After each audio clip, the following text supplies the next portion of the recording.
mga besh, ngayon magluto tayo ng munggo. I will teach you how to cook munggo in easy way. Ito yung prito ko last time. So yan ang isasahog ko. So ang first step, papakuluan ang munggo. So switch natin yan. Para madali siyang maluto, lagyan natin ng kutsara. Kasi makatulong yung init ng kutsarita. Kasi hindi kasya yung kutsara. Ay, kasya yung kutsara. Pero hindi siya ano. Malinis yung kamay ko, besh. Ating gulay, ampalaya, siling haba, and ginger. So, ayan, kumukulo na siya. At this point, pahinaan natin ng apoy. Ganyan yung strategy ko. Pinapahinaan ko ng apoy para hindi siya maubusan ng sabaw. Tapos mas madali siyang lalambot. And syempre, bago nyo lutuin yung munggo, dapat hugasan yung maigi. Tulad nito.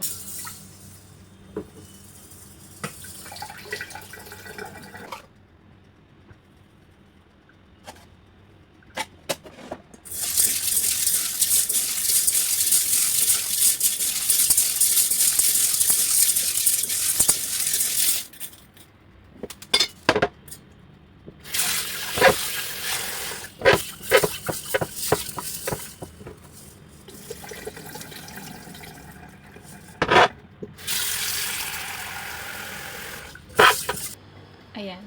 Nilamas ko siya ng asin para malinis kong maigi.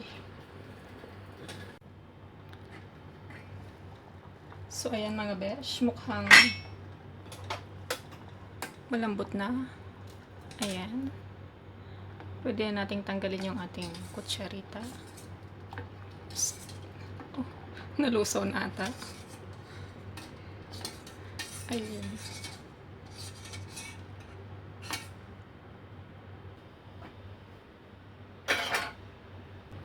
Ayan. And at this point, pwede natin ilagay ang ating ginger.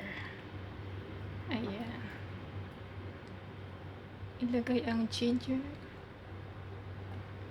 And ang ating chili. Ayan, let it boil muna. Pakuluan muna natin. And pwede na nating lakasan yung apoy ng konti. Ayan, it's boiling. Ilalagay naman natin yung ating fish. Ayan.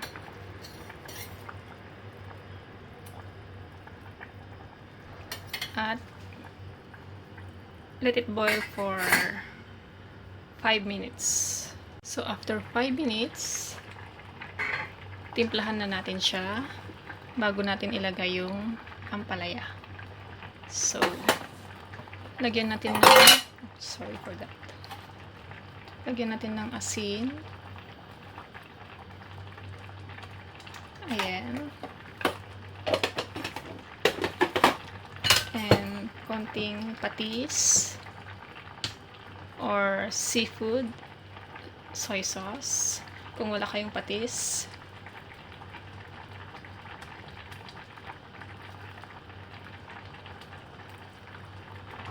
Ayan.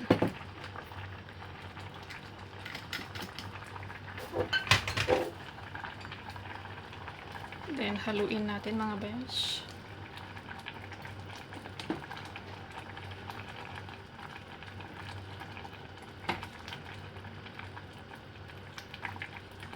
And tikman natin kung tama yung lasa.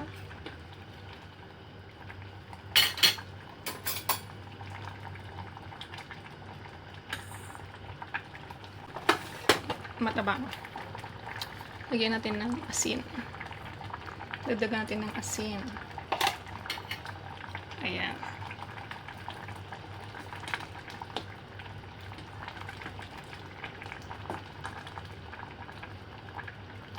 And then, ilagay na natin ang ating ampalaya. Ayan. So, make sure na tama na yung timpla nyo para hindi nyo siya hahaluin. Kasi, pagkalagay mo po ng ampalaya, hayaan mo lang po siyang maluto. Yan. Kaya make sure tama na po yung timpla nyo. And then cover it. Let it boil for 2 minutes. Then off mo yung fire. That's it. Napaka-simple. Luto na siya mga besh. And at this point, pwede mo siyang haluin. Kasi luto na yung ampalaya. Yun ang technique para hindi mapait yung ampalaya. Less bitterness. Yun.